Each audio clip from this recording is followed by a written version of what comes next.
अच्छा, अभी आ रही है आवाज मेरी? और स्क्रीन विजिबल है? अभी अचानक से क्या है, नेटवर्क इशू आ गया। तो अब तक जो संस्कार बताया आप लोगों को समझ में आ गए? चारों पांचों संस्कार। स्वेदन, सबसे पहले मल शैथिल्य कराणाम, यानी जो मल होते हैं पारद में जितने भी, उनको शिथिल करने का काम जो करता है, उनको ढीला करने का काम करता है, वो कौन सा हो गया? स्वेदन संस्कार। फिर आता है मर्दन संस्कार, बहिर्मल निष्काशनम, जो बाह्य मल होते हैं पारद के, एक्सटर्नल इम्प्योरिटीज हैं, उनको निकालने वाला जो संस्कार होता है वो मर्दन संस्कार। तीसरा मूर्छन संस्कार, दोष त्रय निवारणार्थ, कि जो तीन दोष, कौन कौन से तीन दोष होते हैं, जो वो होते हैं विष वन्नी मल, जो नैसर्गिक दोष है, उनको दूर करने वाला संस्कार जो है वो तृतीय संस्कार, मूर्छन संस्कार। फिर उत्थापन संस्कार, जो सप्त कंचुक अपहरणम, यानी जो 7 कंचुक दोष है या औपाधिक दोष है, उनको दूर करने वाला जो संस्कार होता है वो उत्थापन संस्कार होता है। फिर पांचवा आता है पातन संस्कार, जो नाग वंग आदि दोष होते हैं, जो पारद के बॉइलिंग पॉइंट से रिलेटेड होते हैं, कि जिनका बॉइलिंग पॉइंट पारद से ज्यादा होता है जिन अशुद्धियों का, या जिन अशुद्धियों का बॉइलिंग पॉइंट पारद से कम होता है, वो सभी आते हैं पातना संस्कार के द्वारा जो है दूर किए जाते हैं। उनमें क्या दोष होते हैं? नागवंग दोष, जो यौगिक दोष होते हैं, वो पातन संस्कार द्वारा दूर किए जाते हैं। अब यहाँ पे क्या है कि जो पातन संस्कार करते हैं उसमें अपन ऊर्ध्व, अधय और तिर्यक, तीनों पातन संस्कार एक करते हैं, एक के बाद एक। पहले ऊर्ध्व पातन, फिर अधय पातन, फिर तिर्यक पातन। या फिर अगर आपको टाइम बचाना है तो सिर्फ तिर्यक पातन भी किया जा सकता है, क्योंकि तीनों पातन कर्मों में तिर्यक पातन सबसे श्रेष्ठ है। उसमें अपन जिन अशुद्धियों का बॉइलिंग पॉइंट पारद से ज्यादा है उनको भी अपन शोधन कर देते हैं, मतलब उनको भी दूर कर देते हैं, और जिनका बॉइलिंग पॉइंट पारद से कम है उनको भी ये जो है अपन दूर कर देते हैं। ठीक है, तो दोनों तरह की अशुद्धियां जो है तिर्यक पातन से दूर हो सकती है। इसलिए तीनों पातन क्रियाओं में तिर्यक पातन श्रेष्ठ है। अगर कोई एक पातन क्रिया करनी है तो तिर्यक पातन करो, नहीं तो क्रमशः ऊर्ध्वाधर और तिर्यक पातन क्रियाएं करते हैं। ठीक है, ये पातन संस्कार आ गया। एक बार आप इसकी रीड कर लेना ना, आपको समझ में आ जाएगा, सिंपल है। ठीक है, 4 प्रहर तक करना होता है पातन यंत्र में जो भी है क्रिया। ठीक है, अग्नि का संयोग। तो इस तरह से जो है आप पातन यंत्र एक बार पढ़ लेना, आपको समझ में आ जाएगा। ठीक है, नहीं समझ में आए तो कल एक बार डिस्कस कर लेंगे। फिर आता है अगला बोधन संस्कार। शुरुआती 5 संस्कार अपन ने क्या पढ़े थे? सर्व दोष हरण। ठीक है, यानी सभी दोषों को हरने वाले। वही हुआ, पहले में मल शिथिल हुआ, दूसरे में बाह्य दोष निकले, तीसरे में नैसर्गिक, चौथे में औपाधिक, और पांचवे में जो है यौगिक दोष अपन ने निकाल दिए। इस प्रकार से सभी दोषों से मुक्त हो गया पारद शुरुआती 5 संस्कार में। अब बल और तेज बढ़ाने वाले कर्म करने अपन को, तो छठा कर्म आता है बोधन संस्कार। इसके लिए किया जाता है वीर्योत्कर्ष, कि जो वीर्य है पारद का, जो बल है, उसको बढ़ाने वाला होता है। तो इसकी परिभाषा क्या है? स्वेदन से पातन संस्कार तक की प्रक्रियाओं के फलस्वरूप पारद मंद वीर्य, षंड एवं मरणासन्न हो जाता है। अब जैसे आपको एग्जाम्पल के लिए बताऊं कि अपने पंचकर्म कराते हैं, ठीक है, तो पंचकर्म जब कराते हैं तो कराने के जस्ट बाद व्यक्ति बहुत कमजोर होता है। ठीक है, उसकी अग्नि एकदम मंद होती है, वो छोटी मतलब इजी चीजें होती है ना, जो हल्के लघु आहार होता है, उसको भी ढंग से पचा नहीं पाता है स्टार्टिंग में। तो वैसा ही पारद हो गया। अब पारद को अपन ने शोधन किया, पारद के 3 4 5 संस्कार कर लिए, तो पारद उससे एकदम कमजोर हो गया, उसका बल जो है कम हो गया, वो मरणासन्न हो गया। ठीक है, मंद वीर्य वाला हो गया। तो उसमें वीर्योत्कर्ष के लिए की जाने वाली प्रक्रिया को बोधन संस्कार कहते हैं। बोधन संस्कार बहुत सिंपल है। ठीक है, तो इसमें क्या करता है, पारद को सेंधव लवण के घोल, मतलब नमक के पानी में 3 दिन तक घटे स्थापन विधि से या श्रेष्ठ अंबुज के साथ पारद का दोला यंत्र विधि से स्वेदन करने पर जो है पारद वीर्यवान हो जाता है। यानी इसमें क्या होता है कि सृष्टि अंबुज या फिर सेंधव लवण का जो जल है, उसमें पारद को दोला यंत्र विधि में स्वेदन करना चाहिए। घटे स्थापन विधि वही है, दोला यंत्र विधि है। घट में स्थापित करना मतलब वही है कि जो अपने नीचे से अग्नि देते हैं दोला यंत्र में, और पानी के अंदर जो है पारद की पोटली बना के रख देते हैं। ठीक है, इस प्रकार जो है उसको स्वेदन करते हैं। ठीक है, तो यहाँ पे सृष्टि अंबुज का मतलब क्या है? इसमें गो, अजा, भेड़, नर व नारी के मूत्र, शुक्र, आर्तव या सेंधव लवण के जल, यानी नमक के पानी का जो है यहाँ पे षष्ठी अम्बुज से ग्रहण किया जाता है। ठीक है, तो सेंधा लवण के घोल में 3 दिन तक पारद को रखने पर शोधन हो जाता है। अतः पारद को एक बड़े मिट्टी के घड़े में 1 भाग सेंधा लवण, 3 भाग जल डालकर घड़े के मुख को बंद कर 3 दिन तक रखा जाता है, जिससे पारद शंडता और मंदता को त्याग कर वीर्यवान हो जाता है। इसे बोधन संस्कार कहते हैं। चतुर्थ दिन जल को निथार कर पारद प्राप्त कर लिया जाता है। समझ में आ गया बोधन संस्कार पूरा? वीर्य का उत्कर्ष करना है इसमें, मतलब जो पारद कमजोर हो गया है उसको वापस बल प्रदान करना है। बल प्रदान करने के लिए क्या करते हैं? बहुत सिंपल है, नमक के पानी के अंदर उसको डाल देना है। कैसे डालना है?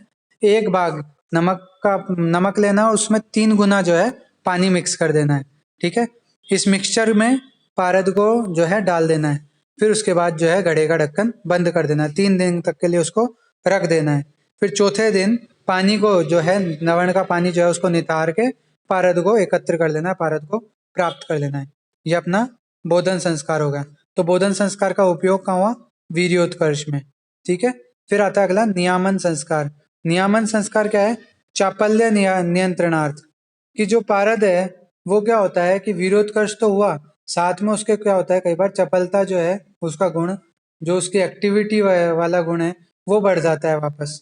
ठीक है, तो उस चपलता को, उस चापल्य को वापस कंट्रोल करने के लिए जो अपन नियमन संस्कार करते हैं। तो पहले के आचार्य कितने एडवांस थे इससे पता लगता है। उन्हें पता था कि पारद अपनी चपलता को भी प्राप्त कर सकता है। अब अपन जब उसका वीर्योत्कर्ष करेंगे, उसके अंदर उसके गुणों को वापस डालेंगे, तो पारद का चपलता का गुण भी कई बार जो है वापस आ जाता है। तो इसलिए यहाँ पे नियमन संस्कार किया है कि पारद की जो चपलता है उसको नियंत्रित करना जरूरी है।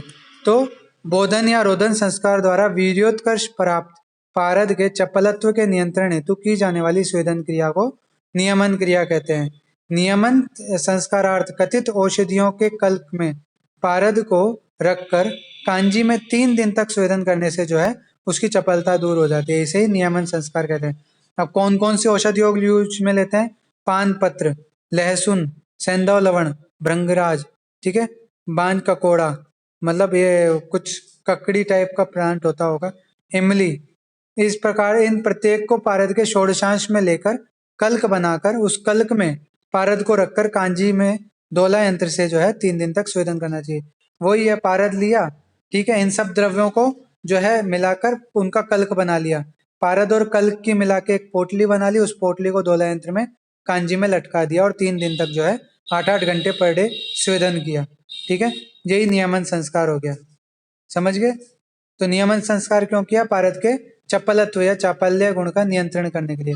अब चापल्य गुण कहाँ से आ गया? पारद तो मंदवीर्य था, तो पारद जब मंदवीर्य था तो उसका अपन ने क्या किया था? बोधन या रोदन संस्कार। उस बोधन या रोदन संस्कार के कारण पारद में अच्छाई तो बढ़ी, साथ में एक चपलता का गुण भी वापस बढ़ने लग गया। तो उस चपलता को कंट्रोल करने के लिए जो है अपन ने नियमन संस्कार किया।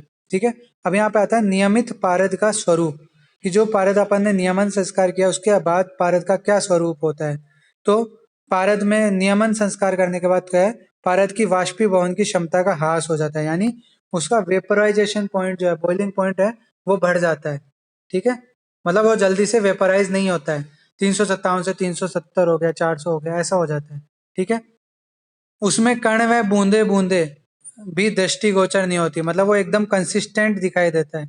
चूल्हे की अग्नि को सहन करने की क्षमता उसमें आ जाती है, यानी हीट को सहन करने की जो है उसमें क्षमता आ जाती है। टेम्परेचर गेन मतलब 357.25 पे जहाँ वो मेल्ट, वो बॉईल होने लग जाता था, वो वेपोराइज होने लग जाता, वहां वो 370, 80, 400 तक भी वेपोराइज नहीं होता है। ठीक है, तो उसको अग्नि सहन करने की क्षमता आ गई। वो बूंद बूंद रूप में नहीं दिखाई देगा, एक कंसिस्टेंट फॉर्म में दिखाई देता है। ठीक है, और उसकी जो वेपोराइजेशन की पावर है वो उसमें ह्रास हो जाता है, कमी हो जाती है। फिर अगला आता है दीपन संस्कार। दीपन नाम से ही पता लग रहा है उसकी भूख को बढ़ाना। जैसे कि आपने किसी के अग्नि मानदेय हो रहा है तो अपन उसको दीपन द्रव्य करते हैं। वो दीपन द्रव्य क्या करते हैं? उसकी व्यक्ति की, उस रोगी की भूख को बढ़ाते हैं। ऐसे ही पारद में अपन कुछ दीपन द्रव्य देते हैं जिसके कारण पारद की क्या होती है, खाने की, अन्य द्रव्यों को ग्रहण करने की क्षमता या जारणा की क्षमता जो है वो बढ़ जाती है, तो उसको बोलते हैं दीपन संस्कार। तो पारद में बुभुक्षा उत्पन्न करने के लिए की जाने वाली प्रक्रिया को दीपन संस्कार कहते हैं। ठीक है, और इसका मुख्य लाभ अपन ने पढ़ लिया, ग्रासार्थी तीव्रत्वम, यानी जो ग्रास होता है, अपन जिस भी द्रव्य का मारस आदि का ग्रास कह देते हैं, उसको तीव्रता से पचाने की जो है पारद में शक्ति आ जाना दीपन संस्कार कहलाता है। ठीक है। अब दीपन क्या है? दीपन से पारद में बुभुक्षा बढ़ती है। जिस प्रकार भूखे प्राणी में भोजन की इच्छा उत्पन्न होने से सामने रखे अन्न को वो शीघ्र ही खा लेता है। यानी एक है आपके सामने रख दिया रसगुल्ले वगैरह और आपका खाने का मन नहीं है, फिर भी आप चलो खा रहे हो, तो धीरे धीरे खाओगे उसको। और एक आपको बहुत जोरों की भूख लग रही है और आपको नॉर्मल सिंपल सादा रोटी और सब्जी रख दी, सूखी रोटी और सब्जी, वो भी आप बहुत जल्दी जल्दी खा जाते हो। तो वही यहाँ पे बता रखा है कि जिस प्रकार भूखे प्राणी में भोजन की इच्छा उत्पन्न होने पर सामने रखे अन्न को वो शीघ्र खा लेता है, उसी प्रकार दीपन संस्कार से प्राप्त पारद ग्रास लोलुप होकर, यानी ग्रास के लिए लाल, लोलुप मतलब लालची होकर स्वर्ण आदि को शीघ्र ही ग्रसित कर लेता है। यानी दीपन संस्कार क्यों किया अपन ने? उसकी जो ग्रास को ग्रहण करने की क्षमता थी उसको बढ़ाने के लिए। ठीक है, समझ आया यहाँ तक? अब इस दीपन संस्कार के लिए अपन कौन कौन से द्रव्य जो देते हैं जो उसका दीपन करते हैं, तो स्फटिक, कासीस, टंकण, कृष्ण मरीच, सेंधव लवण, राई, शिगरू। कौन कौन से द्रव्य? स्फटिक, ठीक है, फिटकरी, कासीस, टंकण, कृष्ण मरीच यानी काली मिर्च, सेंधव लवण, राई, शिगरू यानी शोभांजन की छाल, ये सब पारद से षोडशांश यानी 1/16 भाग में लेकर उनका कल्क और बना लिया, वही पारद मिक्स कर दिया, फिर उसकी पोटली बना ली और दोला यंत्र विधि से जो है कांजी के साथ 3 दिन तक स्वेदन करने के बाद उष्ण जल से प्रक्षालन करते हैं। इस प्रकार से जो है पारद का दीपन संस्कार हो जाता है। ठीक है, इस प्रकार से जो है अपन ने पारद के अष्ट संस्कार पढ़ लिए हैं। समझ में आ गया अष्ट संस्कार? अब एक बार ब्रीफ में मैं आपको आठों संस्कार समझा देता हूँ। प्रथम संस्कार कौन सा? स्वे मतलब स्वेदन संस्कार। स्वेदन संस्कार किस लिए किया अपन ने? लाभ क्या था उसका? मल शैथिल्य कर्म, मल को शिथिल करने वाला। उसमें अपन ने क्या किया? औषध द्रव्यों का प्रयोग करके और जो अपन ने खलवे यंत्र में जो है उसका स्वेदन किया, खल या फिर दोला यंत्र में जो है उसका स्वेदन किया। कब तक किया? 3 दिन तक किया, 8 आवर्स पर डे, तो वो स्वेदन कर्म हो गया। फिर आता है मर्दन, मर्दन करते हैं, ठीक है, वो खलवे यंत्र में करते हैं। तो मर्दन के द्वारा अपन ने क्या लाभ हुआ? बहिर्मल निष्कासनम, कि जो बाह्यमल एक्सटर्नल इम्प्योरिटीज थी उनको दूर किया। ठीक है, फिर आता है मूर्छन। मूर्छन कर्म क्या किस लिए किया था? दोष त्रय निवारणार्थ और क्या बोलते हैं, नष्टपिष्ट कारकम, पारद नष्टपिष्ट कारकम, पारद को नष्टपिष्ट करने के लिए। और जो दोष त्रय, कौन कौन से 3 दोष कौन से थे? नैसर्गिक दोष, उनको दूर करने के लिए अपन ने कौन सा संस्कार किया था? मूर्छन संस्कार। ठीक है, फिर चौथा कहाँ आता है? क्या बोलते हैं अपना, चौथा था उत्थापन संस्कार। उत्थापन संस्कार किस लिए किया था? जो अपने सप्त कंचुक दोष थे, सप्त कंचुक अपहरणम, 7 कंचुक दोषों को दूर करने वाला जो संस्कार था वो उत्थापन संस्कार था। ठीक है, उत्थापन संस्कार के द्वारा जो पारद के सप्त दोष थे उनको अपन ने दूर किया था। ठीक है, समझ में आ गया? इसके बाद अपन ने पांचवा संस्कार कौन सा किया था? पातन संस्कार। पातन एक बहुत इंपॉर्टेंट संस्कार है जिसके द्वारा पारद के जो यौगिक दुष्टि थी उनको जो है अपन ने दूर किया था, यानी नाग वंग आदि दोषों को अपन ने दूर किया था। कैसे दूर किया था? क्रमशः ऊर्ध्व अधेय या तिर्यक पातन करके। और अगर किसी को थोड़ी जल्दबाजी है तो सिर्फ तिर्यक पातन भी बराबर या उतना ही काम करता है। पातन कर्म का किस में करते हैं? पातन यंत्र में। ठीक है, तो ये पातन संस्कार हो गया। फिर आता है ये शुरुआती 1 से 5 संस्कार क्या कर रहे थे? सर्व दोष हरम, यानी पारद के सभी 12 दोषों को हरण करने वाले थे। फिर उसके बाद छठा संस्कार अपन ने बोधन या रोदन संस्कार किया था। क्यों किया था? वीर्योत्कर्ष के लिए। अब जो पारद के शुरुआती 5 संस्कार अपन ने किए थे उसके बाद पारद एकदम षंड हो गया था, मंदवीर्य हो गया था, मृत सम हो गया था। तो उसको वापस वीर्योत संपन्न करने के लिए, उसको वापस अपने एक्टिव फॉर्म में लाने के लिए जो है अपन ने बोधन या रोदन संस्कार किया। ठीक है, फिर उसके बाद अपने 7वां संस्कार कौन सा था?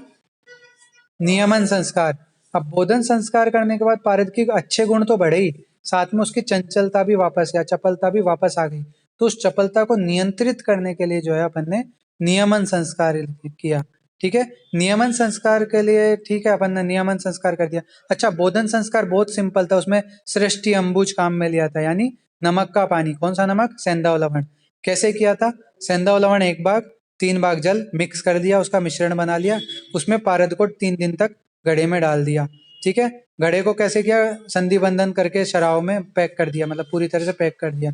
3 दिन बाद उस पारद को छान के जो है प्रयोग करने लायक हो गया वो। फिर आता है दीपन संस्कार, आखिरी संस्कार। ये क्या है, ग्रास आरती भक्षणम, मतलब ग्रास को ग्रहण करने की क्षमता बढ़ाने वाला जो है। दीपन क्यों करते हैं, पारद की जो ग्रास को ग्रहण करने की क्षमता है उसको बढ़ाने के लिए। इसके लिए अपन ने फिटकरी, काशीश, टंकन, काली मिर्च, सेंधा लवण आदि द्रव्यों को काम में लिया, षोडशांश लेकर दोलयंत्र विधि से जो है स्वेदन किया। ठीक है, ये दीपन संस्कार, अष्ट संस्कार हो गए। अगर यहाँ पे देखो, अब यहाँ दे रखा है, अगर मात्रा का निर्देश नहीं दिया हो तो कोई भी औषध द्रव्य पारद की 1/16 मात्रा में लेना चाहिए। स्वेदन का अगर मात्रा नहीं बता रखे तो 3 दिन तक स्वेदन करना चाहिए। अगर 3 दिन तक करना संभव नहीं हो तो 1 दिन लगातार, मतलब पूरे 24 आवर का एक साथ स्वेदन कर देना चाहिए। ठीक है, स्वेदन अति तीक्ष्ण अग्नि पर नहीं करना चाहिए, मंदाग्नि पर करना चाहिए। ठीक है, इस प्रकार से जो है अनुक्तमान का निर्देश है। फिर पारद संस्कार में उपादेयता, तो उपादेयता में जो मैंने आपको बताया ना वो सब कुछ बता रखा है यहाँ पे। स्वेदन से मल शिथिल, मर्दन से बाहरी मल का नाश, मूर्छन से तीनों दोषों का नाश, उत्थापन से मूर्छा व्यापत्ति का नाश, ठीक है, पातन से नागवंग आदि दोषों का नाश, बोधन से उसका वीर्योत्कर्ष यानी वीर्य में बढ़ाना, नियमन से चपलता का नाश, और दीपन से पारद की बुभुक्षा बढ़ाना। ये अष्ट संस्कारों से जो है पारद रोग नाशक होता है और उसमें रसायन गुण की प्राप्ति होती है। यानी अपन पारद को देहवाद के लिए प्रयोग कर सकते हैं, चिकित्सावाद के लिए प्रयोग कर सकते हैं। ठीक है, आयुर्वेदीय दृष्टि से हिंगुलोत्थ पारद शुद्ध होता है, क्योंकि नैसर्गिक रूप से यह पारद गंधक के साथ रहने से इसमें कुछ विशेष गुण आ जाते हैं। अब पारद और गंधक का कनेक्शन आप ऐसे कर सकते हो, सोलमेट वाला है। मतलब ऐसा है कि पारद को आप मान लो कबीर सिंह, जो किसी से कंट्रोल नहीं होता, और गंधक को मान लो आप प्रीति। ठीक है, कबीर सिंह को कंट्रोल करने के लिए प्रीति जैसे चाहिए थी, वैसे ही पारद को कंट्रोल करने के लिए गंधक है। ठीक है, तो पारद के साथ जब गंधक होता है, ओ सॉरी, गंधक के साथ जब पारद होता है, ठीक है, तो उसमें क्या होता है, पारद कंट्रोल में रहता है, पारद की चपलता कंट्रोल में रहती है, पारद अपने गुण कंट्रोल में रखता है। ठीक है, तो इसलिए गंधक बहुत इंपॉर्टेंट होता है। इसलिए ज्यादातर पारद के योग जो होते हैं वो गंधक के साथ ही होते हैं, क्यों, पहले कज्जली निर्माण करते हैं। ठीक है, तो यहाँ पे इसलिए बता रखा है कि जो गंधक हिंगुल से अपन पारद निष्कासन करते हैं वो पातन यंत्र में ही करते हैं, तो इसलिए जो है वो विशेष गुणों से युक्त होता है, इसलिए उसको डायरेक्ट भी कई बार अपन यूज कर सकते हैं। क्यों, हिंगुल जो है पारद और गंधक का यौगिक है। गंधक के साथ पारद का संयोग अति गुणशाली होता है। इसी कारण से अधिकांश रसयोग बनाते समय प्रारंभ में पारद गंधक की कज्जली आवश्यक रूप से बनाई जाती है। इन अष्ट संस्कारों से पारद में विशेष गुणांतरण हो जाता है। ठीक है, इस प्रकार से अपना पारद के अष्ट संस्कार टॉपिक पूरा हो गया। आज थोड़ा बड़ा चल गया लेकिन समझाना जरूरी था। आपको आठों संस्कार समझ में आ गए होंगे।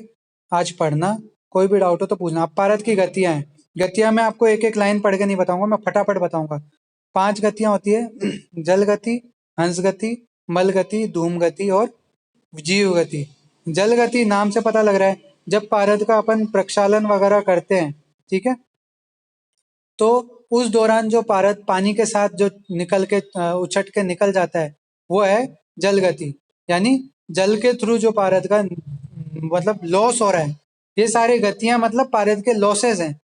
ठीक है, जब अपन पारद का संस्कार वगैरह करते हैं ना, संस्कार, जारना, मूर्छना आदि क्रियाएं करते हैं पारद की, उस दौरान पारद का जिन जिन तरह से लॉस हो सकता है उन उन तरीकों को जो है अपन पारद की गतियां कहते हैं। ठीक है, अब एक बार इसकी परिभाषा पढ़ लेते हैं बस, कि पारद में स्वभावतः चंचलता रहती है। इस चंचलता के कारण पारद का विभिन्न क्षाराम्ल आदि औषधियों के साथ मर्दन, मूर्छन, स्वेदन, प्रक्षालन, गालन आदि क्रियाओं को करते समय नष्ट हो जाने का भय रहता है, और संस्कार पूर्ण होने तक पारद अल्प मात्रा में प्राप्त होता है। यानी मान लो एग्जाम्पल के लिए आपने 10 ग्राम पारद लिया और ये सारी प्रक्रिया करने के बाद आपको कितना पारद प्राप्त हुआ, सिर्फ 6 ग्राम पारद, तो 4 ग्राम पारद का आपका लॉस हो गया। तो जिन जिन कारणों से आपका लॉस होता है वो सभी पारद की गतियां कहलाती है। ठीक है, इस प्रकार पारद के कम होने या नष्ट होने के मार्गों को ही पारद की गतियां कहते हैं। ठीक है, रस रत्न समुच्चय में पारद की 5 प्रकार की गतियां बताई है। जल गति, तो मर्दन, मूर्छन आदि संस्कारोपरांत उष्ण जल के साथ प्रक्षालन किया जाता है। अपन ने देखा था हर जगह जहां भी अपन कर रहे थे, कांजी से प्रक्षालन कर रहे थे, कहीं कहीं जल उष्ण जल से प्रक्षालन कर रहे थे। तो प्रक्षालन करते समय कुछ सूक्ष्म कण पारद के जो है पानी के साथ जो है बह जाते हैं, निकल जाते हैं। इससे पारद के मान में जो है कमी आती है, तो इसको पारद की जल गति कहते हैं। फिर आता है पारद की हंस गति। हंस कैसा होता है, जो पानी में आप जो हंस गति करता है तो वो क्या होता है, वो उछल उछल के गति करता है। थोड़ी देर उड़ता है, फिर वापस पानी में चल जाता है, फिर थोड़ी देर उड़ता है, फिर पानी में चल जाता है। इसी प्रकार क्या होता है, जब अपन मर्दन करते हैं खलवे यंत्र में, तो उस वक्त क्या होता है, पारद अपनी चंचलता के गुण के कारण खलवे की जो दीवारें होती है, वाल्स होती है, उनसे टकराता है। उनसे टकराने के कारण जो है कुछ सूक्ष्म भाग, कुछ शुभ्र कण जो है वो उछट के जो है खल्व से बाहर गिर जाते हैं। इस प्रकार से जो है पारद का लॉस होता है।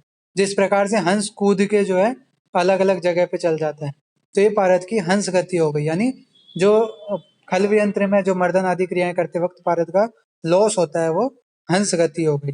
ठीक है। फिर अगली आती है अपनी मल गति। तो नाग वंग आदि मलों को दूर करने के लिए पारद की पातन आदि क्रियाएं की जाती है। तो पातन आदि क्रियाएं करने के बाद जब पारद निकालते हैं ना, तो कपड़े आदि से प्रयोग करके निकालते हैं। ठीक है। तो क्या होता है कि जब अपन उसका वाष्पीकरण वगैरह होता है, तो कुछ कृष्ण वर्ण का जो है अशुद्धि निकलती है। उन अशुद्धियों को दूर करते वक्त जो है पारद के कुछ कण उन अशुद्धियों के साथ साथ जो है बाहर निकल जाते हैं। समझ में आ रहा है मलगति, कि नाग वंग आदि दोषों को दूर करते वक्त अपन पातन क्रिया करते हैं, तो उस वक्त अपन वेपोराइजेशन करते हैं पारद का। तो पारद का वेपोराइजेशन करते समय कुछ अशुद्धियां भी वेपोराइज हो जाती हैं साथ साथ। वो अशुद्धियां क्या होती है, कृष्ण वर्ण की होती है। ठीक है। तो उन कृष्ण वर्ण की या जिस भी वर्ण की वो अशुद्धियां होती है, उनके साथ उनको जब अपन हटाते हैं, पारद से अलग करते हैं, तो उस दौरान पारद के कुछ कण भी उन अशुद्धियों के साथ निकल जाते हैं। ठीक है। तो उन मलियांश के साथ पारद की हानि जो है वो उसकी मल गति कहलाती है। फिर आती है धूम गति। तो उत्थापन, पाथन, गंधक जाना आदि प्रक्रियाओं को करते समय, पारद की मूर्छना के समय गंधक आदि के साथ तीव्र अग्नि पर जब पारद का अपन गर्म करते हैं, अग्नि संयोग करते हैं, तो पारद वेपोराइज होकर जो है उड़ जाता है, वाष्प बनकर उड़ जाना पारद का, वो पारद की धूम गति कहलाती है। ठीक है। इससे भी क्या होता है, पारद का जो वेट होता है उसमें कमी आती है। तो इसको ही अपन क्या बोलते हैं, पारद की धूम गति। और पांचवा जीव गति। जीव गति कुछ नहीं है, यह एक प्रकार की अप्रत्यक्ष गति है। यानी आपने सारी सावधानियां रखी, आपने जो है मर्दन धीरे धीरे किया ताकि पारद उड़ के बाहर नहीं निकले, आपने जो है जल से प्रक्षालन करते वक्त बहुत बारीकी से, बहुत आराम से प्रक्षालन किया ताकि एक सिंगल कण भी जो है पारद का लॉस नहीं हो। आपने जो मल है उनका इस प्रकार से हटाया पारद के पास से कि पारद का एक भी कण का लॉस नहीं हो। ठीक है। इसी प्रकार से जो आपने चौथा क्या था, धूम गति, आपने पारद को अग्नि संयोग करते थे, मैं पूरा ध्यान रखा कि पारद वेपोराइज जब हो उस वक्त अपन ने जैसे ढक्कन ढक दिया, या फिर वो अपन ने जो है पूरी सावधानी रखी कि पारद जो है वेपोराइज होकर उड़े ना। तो ये सारी आपने सावधानियां रख ली, उसके बावजूद भी पारद का कुछ ना कुछ लॉस हो रहा है, तो उस लॉस का अपने पास कोई रीजन नहीं है, तो उसको क्या बोल दिया, जीव गति। कि पारद एक जीव है जो उड़ गया, आत्मा जैसे गायब हो जाती है ना शरीर से, वैसे ही पारद भी का कुछ पार्ट भी गायब हो गया। तो इस लॉस को क्या है, अपन रोक नहीं सकते। तो इस प्रकार की जो है वो जीव गति हो गई। ठीक है। तो इस प्रकार से पारद की पांचों गतियां कंप्लीट होती हैं। तो पारद जल में जल के समान, प्रयोग में शीघ्रता से हंस के समान, मलों के साथ मल के समान, धूम के साथ वाष्प के रूप में। ठीक है। और पांचवी गति देह से आत्मा निकलने की तरह अदृश्य रूप में होती है। इस प्रकार से जो है पारद की पांच गतियां होती है। पारद जीवों में दीर्घायु प्रदान करने के कारण इसे जीव रस कहा गया है। तो ये सारी पांचों प्रकार की गतियां हो गई, जिनमें से चार कैसी होती है, प्रत्यक्ष या दृश्य, और पांचवी गति अदृश्य होती है। अब इन गतियों को अपन कैसे पता लगा सकते हैं, मंत्र एवं ध्यान से ही इन गतियों को जो है पता लगा के इन्हें रोका जा सकता है। इसलिए तो कहते हैं पारद की जो भी क्रियाएं करते हैं उससे पहले अघोर मंत्र का जाप करते हैं, और जो भी है पूजन पाठन वगैरह ये सब करते हैं अपन। ठीक है। तो ये सब जो है, इन सब गतियों से जो है वैद्य को पारद की रक्षा करनी चाहिए। इस प्रकार से आज हमारे पारद की जो है संस्कार और गतियां पूरी होती है। बंद में पूरे कराने वाला था आज, बट आज थोड़ा टाइम ज्यादा लग गया। कल अपन बंद कंप्लीट करेंगे। अभी मैं क्लास एंड करता हूँ, कोई डाउट हो तो आप ग्रुप पे पूछ सकते हो। ठीक है। कल पारद के बंद और जारना मूर्छना में पूरी कोशिश करूंगा कंप्लीट कराऊं। ठीक है। अगर नहीं होता है ना, तो इस संडे को भी अपन क्लास लेंगे, और इस टॉपिक को 1 तारीख तक अपन को स्टार्टिंग का पार्ट है रसशास्त्र का किसी भी हालत में पूरा करना है, क्योंकि कुछ यूनिवर्सिटीज है जिनके पेपर्स शायद नेक्स्ट मंथ आ जाएं। तो कोशिश यही करेंगे अपन जितना जल्दी हो सके कोर्स कंप्लीट करें। ठीक है। ये आप लोगों के ऊपर है। अब वैसे हमने डिसाइड किया है कि जो छुट्टियां होंगी दिवाली की वैकेशन, वो 1 से 7 की बोली है। ठीक है। पैथो वाली मैम ने भी बोली है, महेंद्र सर ने भी बोली है। ठीक है। लेकिन मैं चाहता हूँ कि अपन 2 तारीख से लेके और 6 तारीख तक अपन छुट्टी रखें और 7 से अपन क्लासेस लें। तो आप ग्रुप पे बता देना कि आपको क्या चाहिए, 1 को क्लास लेनी है या नहीं, 7 को क्लास लेनी है या नहीं। क्यों? क्योंकि मैं आगे आने वाले टाइम में, मैं जैसे दिसंबर मंथ में है, नवंबर एंड में है, मे बी मैं उस वक्त बहुत बिजी रहूं और क्लास बीच में छुट्टी करनी पड़ सके, क्योंकि मेरे घर में कुछ काम पड़ सकते हैं। तो इसलिए वो आपके ऊपर है। मैं तो पढ़ा दूंगा जिस तरीके से पढ़ा रहा हूँ, मैं कोशिश कर रहा हूँ आपको फास्ट से फास्ट कवर कराऊं। बाकी आप लोगों की इच्छा है। ठीक है? तो ग्रुप पे आप जो भी बात हो आप बताना। पहला पॉइंट, 1 तारीख को क्लास करनी है या नहीं, 31 को क्लास रखनी है या नहीं। अगर रखनी है तो आप ग्रुप में मुझे बता देना। दूसरी बात, आपको 7 तारीख से, मतलब 7 को संडे है वैसे जो छुट्टी होनी चाहिए, क्लास लेनी है या नहीं। 8 से अपन स्टार्ट कर लेंगे नहीं तो। ठीक है? क्योंकि बीच में मेरे को छुट्टियां लेनी पड़ सकती है, इसलिए अब मैं क्लास एंड करता हूँ।